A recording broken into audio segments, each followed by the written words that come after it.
So welcome to Zee Telugu news. నేను సునీత. ఇక details చూద్దాం. తెలంగాణలో మరో 2 రోజులు వర్షాలు కురుస్తాయని హైదరాబాద్ వాతావరణ కేంద్రం తెలిపింది. ప్రధానంగా ఉత్తర జిల్లాలో వర్ష ప్రభావం ఉంటుందని తెలిపింది.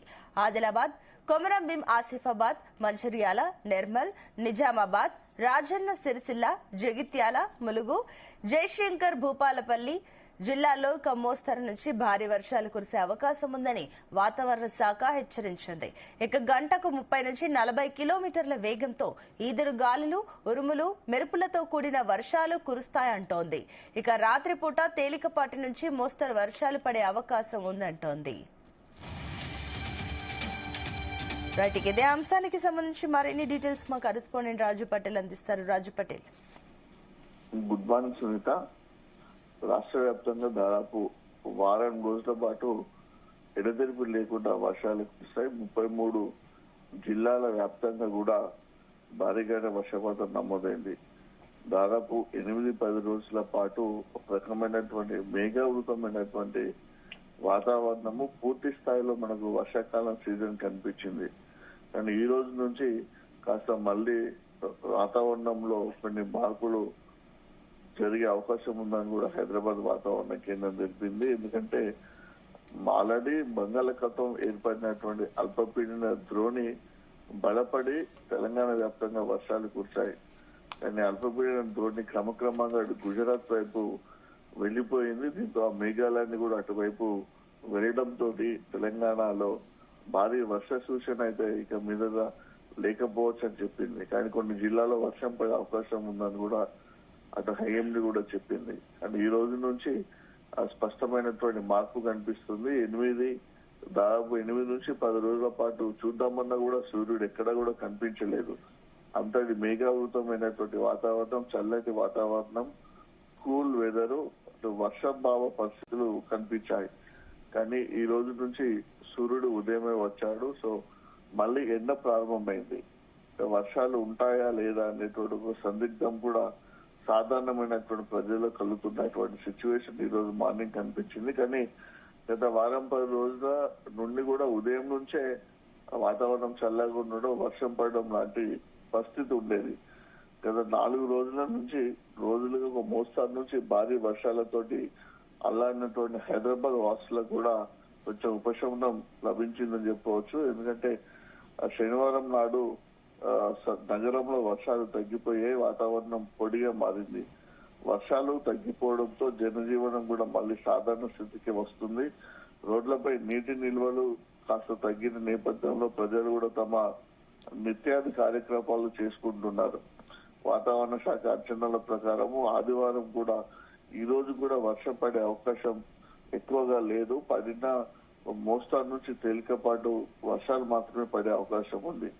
సో రాష్ట్ర వ్యాప్తంగా ఈ వానాకాలంలో ఇప్పటి వరకు సగటున 29 రోజులే వర్షాలు కురిసినట్టుగా కూడా హైదరాబాద్ వాతావరణ కేంద్రం తెలిపింది.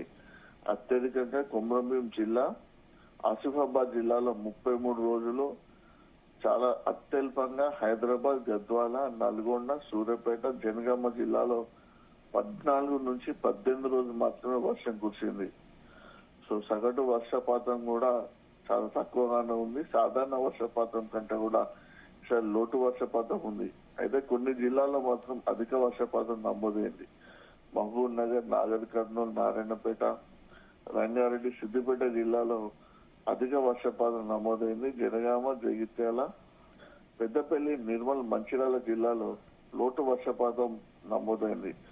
మరో 2 రోజుల పాటు కొన్ని ప్రాంతాల్లో తేలికపాటి నుంచి మోస్తారు మాత్రమే వర్షాలు కురిసే అవకాశం ఉంది. భారీగా వర్షాలు కురిసే అవకాశం అయితే కొద్ది రోజుల పాటు లేకపోవచ్చు అని కూడా వాతావరణ కేంద్రం తెలిపింది. సో ఈదురుగాల ప్రభావం కూడా కాస్త తక్కువగానే ఉండే అవకాశం ఉంది. ముఖ్యంగా రాత్రి సమయంలో వర్షాలు ఎక్కువగా కురిసే అవకాశం ఉంది. డేల కంటే ఇన్ని రోజులు ఎక్కువ మనకు సాయంత్రం టైంలో భారీగా వర్షపాతం నమోదైంది. కానీ ఇప్పుడు డేలో ఎక్కువ వర్షపాతం నమోదే అవకాశం ఉంది. అటు కృష్ణా నదికి మాత్రము ఇన్ఫ్లో స్థిరంగానే కొనసాగుతుంది. జూరాల, శ్రీశైలం, నాగార్జున సాగర్ ప్రాజెక్టులకు వరద మాత్రం స్థిరంగానే కొనసాగుతుంది.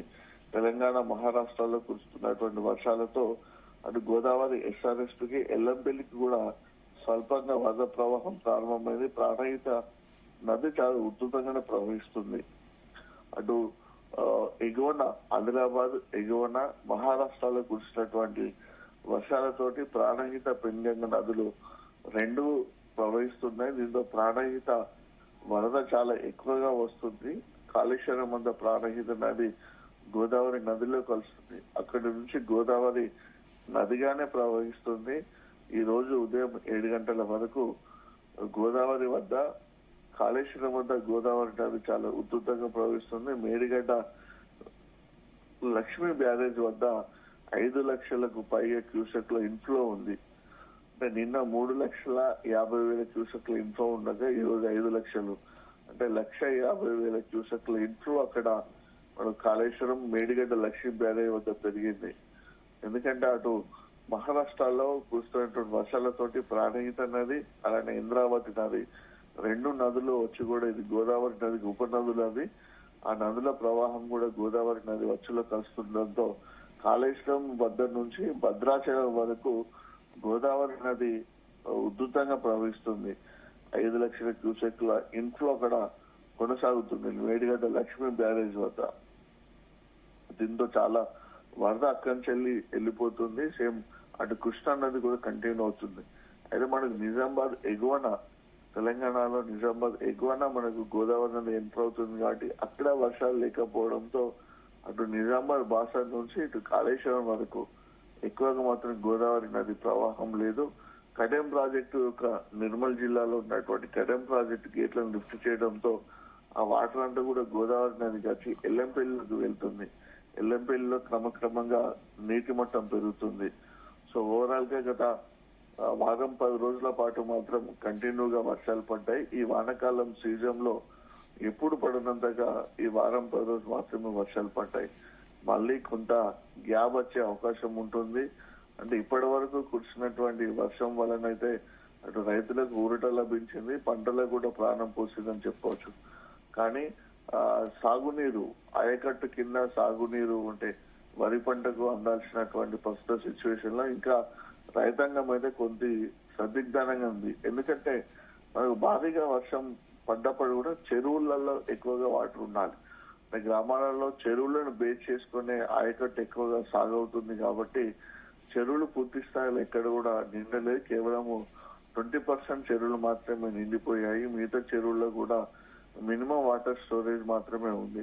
సో ఈ పరిస్థితులలో మన చెరువుల కింద ఆయకట్టు సాగు సంబంధించినటువంటి రైతులైతే ఆందోళన ఉంటున్నారు. మరి పంటలు సాగు చేయాలా వద్దు అనేటువంటి ఒక ప్రశ్న వారిలో ఇంకా ఉంది. దానికి సంబంధించినటువంటి ఎలాంటి నిర్ణయం సిచ్యువేషన్ అయితే తీసుకోలేదు. ఎందుకంటే ఒకవేళ చాలా గొలుసుకట్టు చెరువులు ఉంటాయి కాబట్టి తెలంగాణలో ఒక చెరువు నిండితే ఇంకో చెరువులోకి వాటర్ వస్తాయి కాబట్టి ఎక్కడ కూడా ఆ పరిస్థితి కనిపించలేదు. చెరువులకు నిండలేదు. కొన్ని చెరువుల్లోకి ఏంటంటే ప్రాజెక్టుల ద్వారా వచ్చేటువంటి కెనాల్స్ ఉంటాయి. కెనాల్ ద్వారా కొన్ని చెరువులను కూడా నింపే అవకాశం ఉంది. సో అంటే ఇప్పుడు మనకు ఈ తెలంగాణలో ఇంకా ఏ ప్రాజెక్టులు కూడా పూర్తిగా నిండి మన గేట్లను లిఫ్ట్ చేయలేదు. కాలువల ద్వారా కూడా వాటర్ని రిలీజ్ చేయలేదు కాబట్టి ఆ చెరువులోకి కూడా నీళ్ళు వచ్చే అవకాశం లేకపోవడంతో అక్కడ కూడా పంటల పరిస్థితి ఎలా అనేటువంటి సందిగ్ధంలోనే రైతాంగం ఉంది. మొత్తానికైతే భారీగా వర్షాలు ఉన్నటువంటి నేపథ్యంలో ప్రభుత్వం కూడా అలర్ట్ అయి ఎప్పటికప్పుడు కూడా తక్షణ సహాయ చర్యలు తీసుకోవడానికి సిద్ధమైంది. అందుకోసము వరదల నివారణకు కూడా ప్రభుత్వం ప్రత్యేకంగా నిధులు కేటాయించింది. ఎందుకంటే తెలంగాణలో వరుసగా వర్షాల ప్రభావాన్ని అధిగమించేందుకు రాష్ట్రంలోని 33 జిల్లాలకు ఒక్క జిల్లాకు ₹1,00,00,000 చొప్పున కంప్లీట్ గా 33 కోట్లు విడుదల చేసింది. డిజాస్టర్ మేనేజ్మెంట్ విభాగానికి అత్యవసర పరిస్థితులలో ఈ నిధులు ఉపయోగించుకునేందుకు అధికారం ప్రభుత్వం కల్పించింది. ఈ నిధుల ద్వారా అటు రహదారులు, నీటి కాలువలు, మౌలిక సదుపాయాల పునరుద్ధరణ పనులను జిల్లా కలెక్టర్ ఆధ్వర్యంలో ఇమీడియట్ గా చేయడానికి అవకాశం కల్పించింది. పల్లెల్లో, పట్టణాల్లో వర్షాల కారణంగా ఏర్పడే ఇబ్బందులను తక్కువ సమయంలో ఈ నిధులు ఉపయోగించుకొని ఎప్పటికప్పుడు కూడా వాటిని ఖర్చు పెట్టుకునే అవకాశం జిల్లా కలెక్టర్ కు, అధికారులకు కల్పించాల్సింది. Right Raju Patel, thank you for the update.